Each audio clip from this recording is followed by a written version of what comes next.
শুভ উদ্বোধন হয়ে গেল আসানসোল জেলা হাসপাতালে ব্যথা নিরাময় কেন্দ্রের।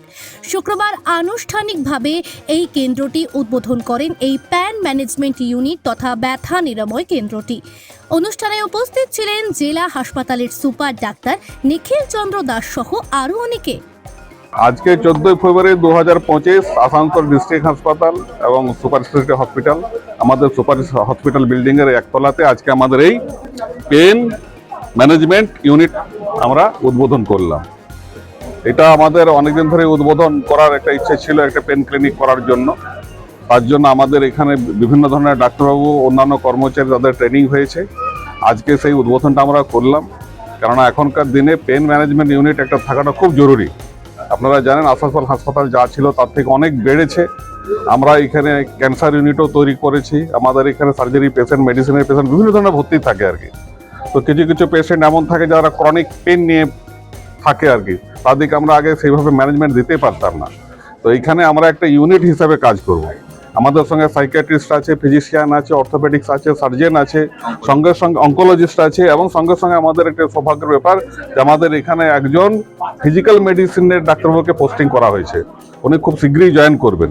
এই টোটালটাকে নিয়ে আমরা ইউনিট তৈরি করে এখানে পেন ম্যানেজমেন্টের ক্লিনিকটা চালাবো। তাতে যারা ক্রনিক পেনে ভুগছে তাদের ক্ষেত্রে অনেক লাভবান হবে এবং তারা উপকৃত হবে।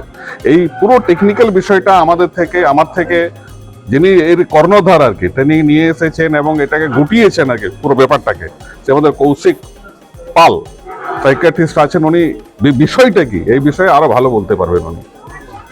আমাদের পেন ম্যানেজমেন্ট ইউনিট আজকে আমাদের অফিসিয়ালি ইনগরেশন হলো, কিন্তু যখন আমাদের ক্যান্সার কেয়ার ওপিডি এই জেলায় শুরু হয়েছে 2022 থেকে, তখন থেকেই আমাদের পেন ম্যানেজমেন্ট চলেছে। আনঅফিসিয়ালি বলবো না, অফিসিয়ালি তখন থেকেও তার রিপোর্টগুলো চলেছে। আর পেন বলতে যেটা আমাদের সুপারিনটেন্ডেন্ট স্যার বললেন এবং ডক্টর কৌশিক বললেন, যে পেনটাকে কিন্তু আমরা কোনো সিমটম হিসেবে ধরবো না, এটা একটা আমরা ডিজিজ হিসেবে ধরবো, যাকে আমরা 4টে কম্পোনেন্ট দিয়ে আমরা ম্যানেজমেন্ট দিয়ে চলেছি। আমাদের আরও ম্যানপাওয়ার ট্রেনিং হবে, তাই তো আরও আমার ট্রেন্ড ম্যানপাওয়ার আসবে, এবং আশা করি আমাদের পশ্চিম বর্ধমান জেলার এবং আশেপাশের যত জেলার পেশেন্ট আমাদের এখানে পরিষেবা নেয় সকলেই উপকৃত হবে। ডিস্ট্রিক্ট অ্যাডমিনিস্ট্রেশনের তরফ থেকে আমাদের শুভেচ্ছা রইল, এবং একসাথে হাত মিলিয়ে আশা করি আমাদের আসানসোল জেলা হাসপাতাল রাজ্যের 1 নম্বরে পৌঁছবে। আপনার নাম? ডেপুটি সিএমওইচ 4 পশ্চিম বর্ধমান ডক্টর অনন্যা মুখার্জি।